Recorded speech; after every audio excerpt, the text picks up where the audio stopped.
Bonjour à tous, si tu es chemin de vie 11 22 33, tu es au bon endroit. Alors aujourd'hui, je vais faire un message assez général sur des questions qui m'ont été posées, à savoir comment gérer lorsqu'on ressent tout trop fort. À cette première question qui m'a été posée, donc je vais partager ce qui me vient, ce que j'ai pu observer et ce qui est dans ma réalité. Donc si ça ne résonne pas pour toi, change de vidéo. Donc quand on ressent tout trop fort, eh bien en fait, la personne qui m'a parlé de ses ressentis trop forts me disait qu'elle ressentait les mensonges, la trahison, le côté suspect, donc le manque de confiance, bref, tout ça. Donc quand on ressent tout trop fort, ça ne veut pas dire qu'il n'y a pas de raison à ça.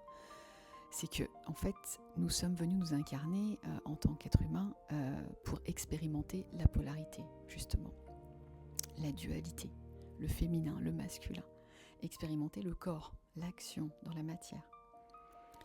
Donc, quand je ressens tout trop fort et que je porte mon attention sur le mensonge, la trahison, voilà, j'ai aussi l'autre versant qui est disponible. J'ai aussi l'autre pôle qui est disponible toujours. Donc j'ai aussi la possibilité de ressentir tout trop fort, par exemple, la grâce, l'amour, la contemplation, la beauté, voilà, vous m'avez compris, d'accord ? Il n'y a pas qu'un seul pan disponible. C'est juste là où je porte mon attention. Et c'est ça l'important. Donc, le premier, si je peux appeler ça le premier conseil, le premier tips que je peux donner aux personnes justement qui sont là, qui me regardent, et à vous qui me regardez et puis qui ressentez tout trop fort, c'est de vous dire qu'il n'y a pas qu'un seul pan. Hein. Par contre, si vous êtes focalisé sur le mensonge, la trahison, c'est qu'il y a quelque chose de plus confortable en vous de ressentir ça que de ressentir l'amour, la grâce. Ça ne veut pas dire que c'est pas bien de ressentir le mensonge et de le voir et de ressentir tout. Non, ça veut dire que là où je porte mon attention, ça grandit. Donc, à cette question qui est de dire quand on ressent tout trop fort, c'est insupportable, comment faire ? C'est déjà d'accepter ce ressenti qui peut être un cadeau, mais c'est aussi, j'ai envie de dire, d'aller au-delà et se poser la question en quoi c'est important pour moi de ressentir tout très fort tout le temps. Parce qu'il n'y a personne d'autre qui a la réponse que vous-même pour vous-même. D'accord ? Même moi, je suis juste là pour vous passer un message aujourd'hui.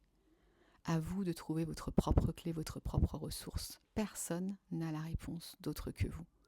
Et ça, voilà, des fois, on a des personnes sur le chemin qui sont là pour nous aiguiller, pour nous montrer la voie, pour nous montrer une direction. Mais encore une fois, c'est nous qui allons donner la saveur.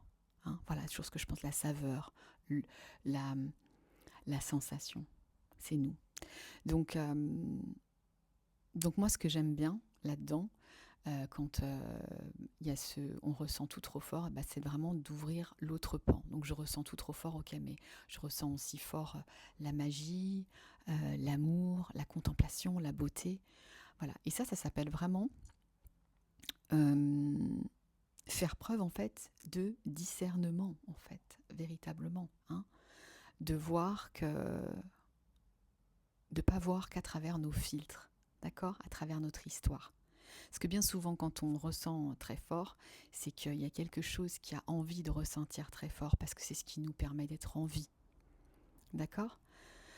Donc, ensuite, pour justement prendre soin de ce ressenti qui est fort et le mettre à notre service, hein, pas au service des autres, mais pour soi. Ok, donc si je ressens très fort pour les autres, je ressens aussi très fort pour moi, pour ma propre guidance, pour mon propre chemin. Donc en fait, est-ce que j'aurais pas déjà la réponse à l'intérieur de moi de cette question qui m'est posée justement ? Comment on fait pour ne pas ressentir si fort ? Parce qu'en fait, il y a toujours un bénéfice secondaire. Si je ressens très fort pour les autres, si je vois tout, c'est que je me sens je sens que je sais des choses que personne ne sait. Et donc, c'est pas bien ou mal, mais qui es-tu en fait pour tout savoir? Tu ne sais pas tout en fait. Et au-delà, tu ne sais rien. J'ai envie de vous dire, dites-vous que vous ne savez rien. Commencez votre journée en disant que vous ne savez rien. Laissez-vous surprendre par le divin en fait. Même ce que vous entendez, c'est peut-être juste une activation de quelque chose à l'intérieur qui est tout le temps nourri. J'ai besoin de savoir ce qui se passe chez l'autre parce que ça me rassure en fait. J'ai besoin de savoir ce qu'il ressent parce que ça me rassure. C'est comme si vous vous entraîniez tout le temps à ressentir, à savoir tout parce que ça vous donne l'illusion d'être en vie. Alors que vous n'avez pas besoin de ça. Vous n'avez pas besoin de ressentir très fort pour être en vie. Vous avez juste besoin de ressentir très fort pour vous-même en fait, pour ce que vous êtes. Donc voilà, donc ça va. Et ça débouche sur la notion de la discipline. Voilà. Quand on ressent tout très fort, je rappelle, on ressent les deux. J'ai envie de dire ce qui est désagréable, mais aussi ce qui est agréable. Donc, ne pas oublier ça et mettre son attention aussi sur l'agréable. Parce que je suis sûre que cette personne qui m'a posé cette question, en fait, elle ressent aussi des choses très agréables, mais elle porte son attention sur ce qui est désagréable. Donc, du coup, ça grandit. Et ça, c'est vraiment là où je veux en venir, c'est la discipline. La discipline, c'est OK. Je prends soin de mon discours intérieur. Je prends soin de comment je me parle à moi, en fait. Mon ressenti, je le respecte. S'il est très fort, je l'honore. Mais comment je peux vivre avec? Comment je peux m'aimer avec ça? Et comment ça peut être agréable de ressentir tout très fort? Et ça va être vraiment de la discipline intérieure. OK. Je choisis des mots, des pensées qui sont nourrissantes. Et je prends soin de moi comme ça, en fait. Donc moi, j'aime beaucoup dans les neurosciences l'approche de la métacognition. C'est pas savoir à quoi je pense, c'est comment je pense. Et à chaque fois, posez-vous la question quand il y a une pensée qui vient, dans une phase d'observation par exemple, est-ce que c'est nourrissant? Est-ce que ça m'élève? Ou est-ce que ça m'abaisse? Et vous allez voir que votre façon de penser est peut-être erronée.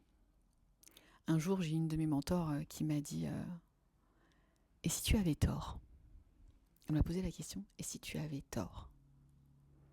Juste à une question que je lui avais posée, une affirmation que je lui disais en fait. Et elle m'a juste elle m'a juste dit si tu avais tort. Et ça a marqué un tournant majeur parce qu'en fait, bah oui, en fait, qu'est-ce qui dit que j'ai raison? Qu'est-ce qui dit que j'ai tort? Mais qu'est-ce qui dit que j'ai raison en fait? Et on revient dans une forme de neutralité justement, de non-jugement, de centre. En fait, je vous dis toujours ce qui est beau, c'est pas les extrêmes. Les extrêmes, on œuvre, on expérimente les extrêmes, mais c'est de revenir au centre. L'alignement, il est au centre. Il est quand parfois on a expérimenté les extrêmes et qu'on est revenu à quelque chose de plus neutre. Donc, c'est ça véritablement, apprendre à maîtriser ses ressentis très forts. C'est revenir au centre. Et comment on revient au centre? Eh bien, on apprend à maîtriser son existence. Et ça va être l'objet d'une prochaine vidéo. Maîtriser son énergie vitale, maîtriser ses relations, avec qui je me relationne, quand, comment, est-ce que c'est nourrissant pour moi? Posez-vous cette question toujours, moi j'aime bien la question, est-ce que cette relation me nourrit? Est-ce qu'elle m'élève? Ou au contraire, est-ce qu'elle ne m'apporte rien? Ça ne veut pas dire que cette personne est mauvaise ou pas, mais ça parle en fait.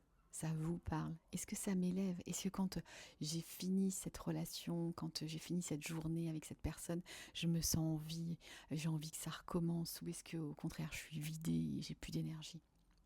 Parce que quand vous êtes dans cet état de plus d'énergie, c'est là où vous allez commencer à focaliser sur ce qui est désagréable. C'est là où vous allez baisser en énergie et c'est là où ça va être plus compliqué.